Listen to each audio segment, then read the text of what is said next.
Welcome to MMA Fancast. My name is Luke Payson. Welcome back for everyone who's a subscriber to the MMA Fancast YouTube channel. If you're not already a subscriber, please subscribe so you can see more great interviews, including the one coming at you right now. It is my honor to have the champ, the double champ of Rocket Fight Sports or Fight Championships. I'll get a clarification on the name of it in a second.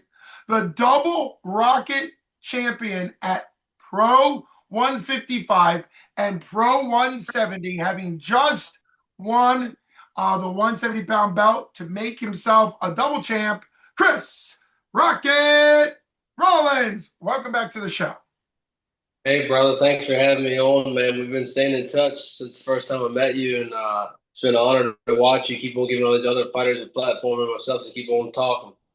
Well, I appreciate it. It means a lot. It's great to stay in contact with you. I try to do that as much as possible. And if anybody's watching this that's been on the show before, please reach back out.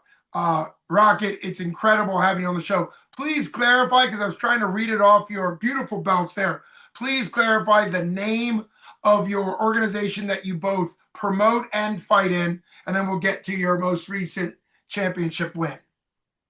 Yeah, Rocket Combat Sports 21 just wrapped up Saturday night. Became the 170 champion. I hold the 155 title. So it was a pretty big night for me. I ain't gonna lie, I was busy as hell because I'm promoting, and then I had a couple guys from my gym fighting. So it was a roller coaster of a night, but yeah, we got the job done, but it definitely wasn't easy. Well, let's talk about that. You're the only person I've had on the show that is an active pro fighter while and still taking fights while also running his own gym and his own MMA promotion. I've called you probably one of the busiest pro fighters out there as far as all things considered. I saw on Tapology it had been a few promotions for yourself, a few of your own promotions since you last fought.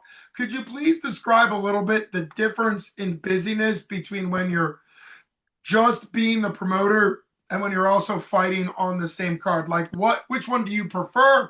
And then tell a little bit about the differences between a fight night for Rocket Combat Sports when you're the promoter and a fight night when you're the promoter and the fighter. Yeah, like I was saying, it's nice to fight at home. It's been 2 years since I fought in Virginia.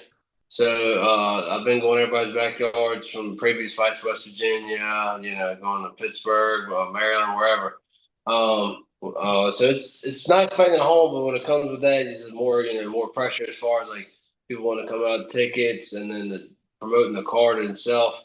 I try to knock out everything because I've been doing it so long now. Knock out everything I could handle like really, really early on, but fight week stuff always, behind the scenes stuff always falls apart with like different things. So having to deal with that and really not having nobody can just say, hey, handle this because like people say, oh, just get somebody to help you do this. But like, well, I have to tell somebody how to do the job, and I might as well just do the job. Not that I have a great team, but some things I have to handle. It's what comes with being the owner or boss, whatever you want to call it.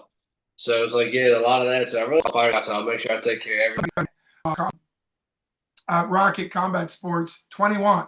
Talk about making it to that level. From what I've heard, the vast majority of promotions, of regional promotions, whatever you want to call them, don't make it past, we'll say 15 or 20.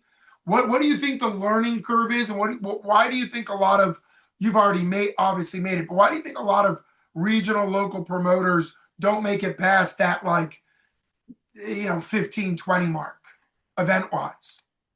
I think people kind of, you gotta love it. You know what I mean? People think they see like the 1%. So I always say, when people always hear me say that word 1%, you see the UFC, you see the top fighters. Everybody thinks there's so much money involved in these things, but you really put your hours and the money you get in return is pennies on the dollar. I mean, I don't act like I'm doing it for nothing, but it's like the time and effort I have to put into these shows is like, I could literally just go work a normal job, work time and a half, make more money.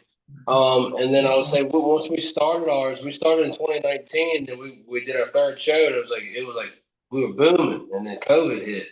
So then I was like, man, what are we gonna do to keep this thing going? So everybody was in limbo, of course, during them times. So we ended up going to South Carolina, In 2021, we ran there, let me see, 2 or 3 times before Virginia would even open up. And then in the midst of that, we started doing some pay-per-view streaming. I learned a bunch of things on that side, and then we just kind of evolved. And then we were the first show to run in Virginia once it opened up. But I just think, man, plus the overhead is a lot. I mean, you're talking insurances, bonds. So like every state's different too. So like when you're in the state of Virginia, when I do a pro am court, I have to pay double sanction fees. Like the state DPR, they only sanction professional fights, and I have to have a different sanctioning body for the amateur. So a lot of states you pay one fee, you can do pro am, it's the same price. But for Virginia, I'm paying double. So that gets kind of pricey too. And then the list goes on for everything else you got to do. But as you know, the cost of living is going up. But I just try to say, I don't know. I've fought in, I think, 17 states and almost 50 fights. So I've learned a lot from good promoters, and I've learned what not to do from not so good promoters. So I think it's just a combination of that and just giving my word and trying to make as even fights on paper as you can that I can make. When fights on paper, you don't know how it's going to be, but nobody wants to see a bunch of one-sided first round fights. And then I think they just after that, their interest for the shows is not going to be there. I think we're coming to my shit are like, holy shit, these fights are amazing. So every fight card, I feel like it keeps getting better and better. And then I'm like, holy shit, can I outdo my last card by matching? And it keeps doing it. That's a testament to the fighters. And I try to be straight up with the people that I deal with and the coaches and the fighters, so they know when I tell them, hey, this fight, they know I'm not setting them up, and it's a fair fight. That's the kind of fights I'm trying to put on. Yeah, I mean, that's great. For people that may not know, there's a lot of moving parts behind the scenes, and it might be tempting, clearly not for you because you're a fighter's promoter, but it might be tempting to try to lopside fight match once the match is to be competitive. Now, I think as a fan, if people are there to watch you or to watch their favorite fighter can win in the first round, but obviously you want it to be a competitive match. And now let's get to from the promoter and matchmaker. Oh, I guess one last question on the promoter and matchmaker.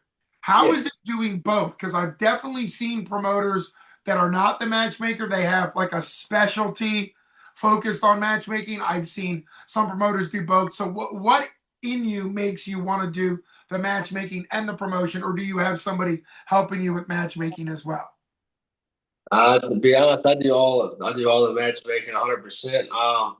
As I'm growing and expanding, I'm probably going to be looking to add somebody to that position soon to help me and like kind of we just bounce ideas off each other. But right now, it's been 100% me. But like you're saying, a lot of shows fail. 15 shows, 10 shows in. So it's like I basically had to build it from nothing, personally fighting on the shows to get it to where it is, and then hopefully one day I can keep on growing bigger and bigger and break the team bigger. But I'm not gonna act like nobody gave me like money to start a business. I pretty much fought to make the show go. Like literally built it from the ground up. So as I've just had to slowly build, like you want all the bells and whistles and this and that, but it takes time to get there. And I'm going to appreciate it once I get it to where I want it to be. But we're killing it right now. But it's going to only get better each show. Yeah, and that's incredible from a promoter's standpoint. And I can't wait to continue to have you. Let's say in the future you retire from MMA, and it would still be great to follow you and your promotion. Down the road. Can't wait to get you to do that. But let's talk about the big, historic. Winning two belts. You've been a professional fighter 40-ish fights now, maybe more. I know you have a really big, no, 20-ish fights. I guess you Yeah, said 50, but that counts amateur. But what sure. does this mean to you to hit jumping up from 55 to 70? Yeah, this was probably the scariest. Like, all fights are scary. People said they won, but majority of my uh, majority of my fights, if you could look through my career, was at 145. I Yeah. made a bump up to 150 about 2 years ago, and I made a good run there. And this fight kind of came about with Alan Stevenson.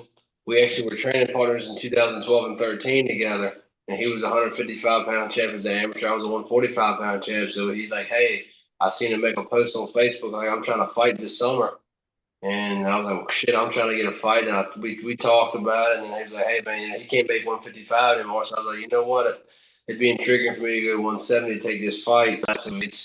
So, a lot of times you have a lot of hype behind a fight and it doesn't deliver. But I'm having so many messages I didn't want it to be that way, but they're like saying this is the best fight they've ever seen live. Not saying the best fight they've ever seen in their life, but a live fight. People saying it's the best fight they've ever watched. It was back and forth. I mean, he hurt me in the second round. I survived, stayed strong, come back in there, and got the job done the third round. And it was a hell of a back and forth fight. And we both pushed each other to the brink. And any fan that was there, like they were yelling the whole fight. You couldn't even hear anything. And to become double champ was pretty awesome. I was captain right off my teammates. They went 3-0 before me, so I felt like even more pressure before I made the walk. So we went tonight. And like I said last show, I matched hard fight. So RCS 20, my gym we won. I think it was 0-2, 0-3. So we lost all of our fights, and then we could bounce back at 21 to go 4-0 for the night. So it was a big win for everybody, not just myself, but all my teammates and everything. It was a good night. Well, that's an incredible breakdown of the fight. I'd like to get a little bit more on the fight, but before we get to the fight even more in detail, which I'd love to do, um, what was it like? Were you cornering those fighters that went 2-0 or 3-0 Saturday night as well? And how do you divvy that coaching responsibility up while you're also fighting? Yes, I normally always corner all my guys, but this one I set out just I didn't want to get too much energy in. But I did was able to come out and watch them fight. But I let my coach Jake McLean he handled it and he killed it. He's a wizard in there. He sees things, and if you just listen to what he tells you, you're gonna win. And I know a lot of people say that, but he's a master at it. So shout out to Jake. He killed it, and all the guys did a great job of listening to him. So I was able to watch the fight, but I didn't personally corner this time. Sure. Yeah, that makes a lot of sense. It's great to have good coaching around you because that's one thing we probably won't talk a lot about tonight is you run your own gym. So in addition to being a fighter, coaching becomes its own sport. I've said that for years as a coach that coaching is itself its own challenging ups and downs. What works, what doesn't work. Every athlete likes to learn differently. Some athletes change the way they learn during their career, throughout the career, through ups and downs and all types of stuff. And I know in the future we could talk even more about you from the coaching standpoint because as a coach, I love to geek out, coach to coach as far as some of the strategies and some of the coaching methods. But if you could talk a little bit more about round one, because you got the finish in round three. So if we can just give us a little bit more of an overview of round one, and we'll go one round at a time to really kind of flesh out your big historic win in the main event of Rocket Combat Sports 21. Yeah, so the first round came out. Things went a little bit different than what I thought, but I stayed to what my coaches asked me to do. I won that round pretty, I ain't gonna say easily, but I was definitely won that round. Didn't take any damage. Round two come out, things are kind of going the same way, and what they always say, what you don't see will hurt you. So he caught me with something I didn't see it, and he came for the kill, and it was probably it felt like 20 minutes in there live, but honestly, it was probably about a minute and a half where he threw the kitchen sink at me. I mean, elbows, punches, knees, body shots. Somehow, somewhere, I stayed in there, stayed tough, and actually ended up hurting him at the end of that round, the second round. Then we go to the third round, so it was one apiece after that. I knew that coming in. Third round comes in, and I walked forward and came out and got the job done and did what I had to do to get my hand raised to win the fight. But it was definitely a back and forth fight. And yeah, he pushed me to my brink, and that was my first time ever fighting at 170 too. So I didn't know the size would play out, so I was a little nervous. And now that I got my feet wet there, I'm definitely not no big guy. I mean, I'm a pretty big guy for 155 and 170. There's them guys are way bigger than me, but that's no excuse. I'm here to just take the fun, big fights. That's what I'm here for. I don't want to just fight the fight anymore. So this fight was really exciting, and it scared me. So that's why I took it. Well, it was a finish. Could you walk us through the type of finish and when you knew that it was going to get the win? Because as everybody always says as a fighter, even though you were, you know, honest with yourself that it was tied up 1-1, it's really hard to know if you're going to win the rubber match of the third round. So what was the finish? How did it come to fruition? And walk us through that. Well, yeah, actually, we went all the way to the decision. Third round, I pushed the pace the whole time. landed the bigger shots, controlled the cage. I had 2 takedowns, and I knew that I won the first round. Like you said, I've been screwed by the judges Yeah. before.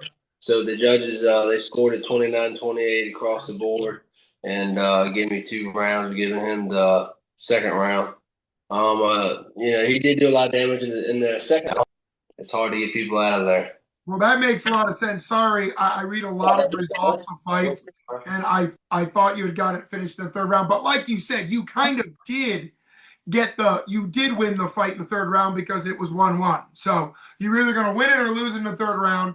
And that's, when I was coaching MMA fighters, I would have a conversation before the fight because some fighters are temperamental. And I would say, listen, I want to give you an honest result every round.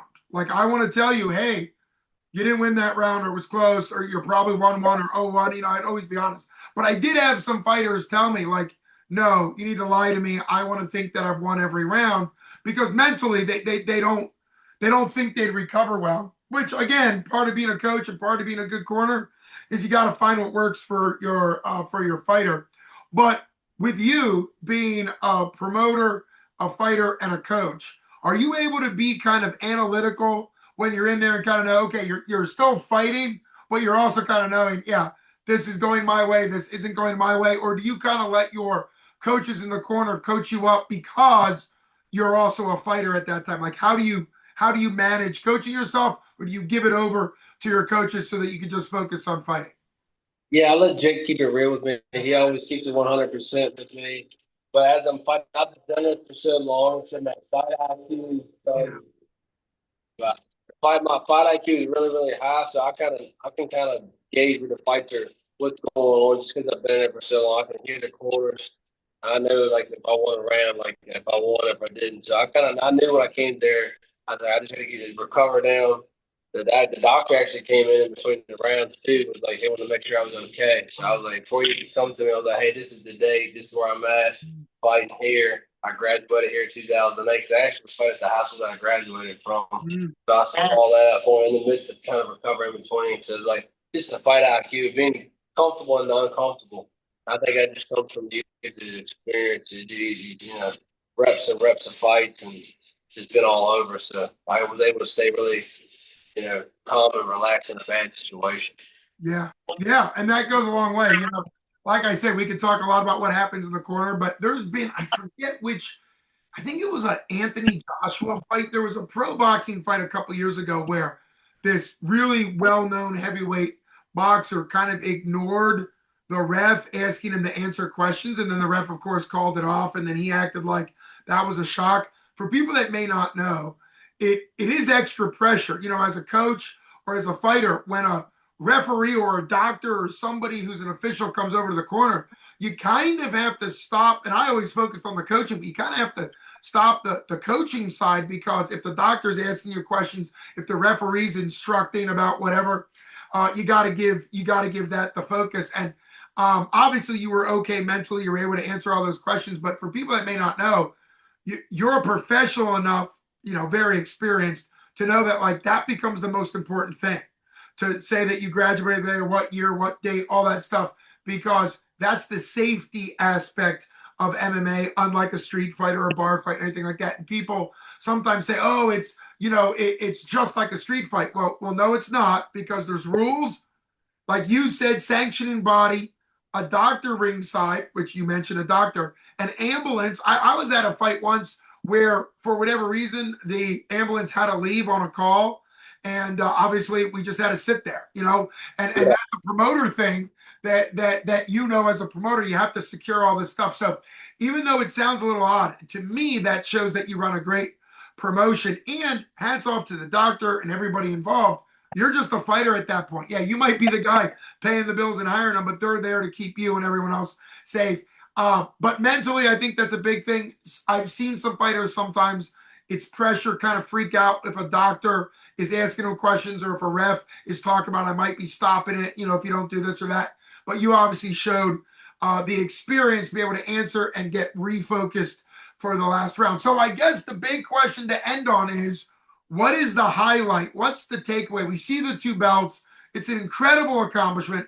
what is the moment of that fight or that night from just a couple days ago, Saturday, that stands out to you the most that you're going to remember going forward? Just being able to walk out of that cage with the belts, with have my kids and my family there, and witness me, be hurt and be able to push through that and come back and get the win. And on a down note, my grandma passed away the last week. I had to actually bury her on the Tuesday before the actual fight the same week.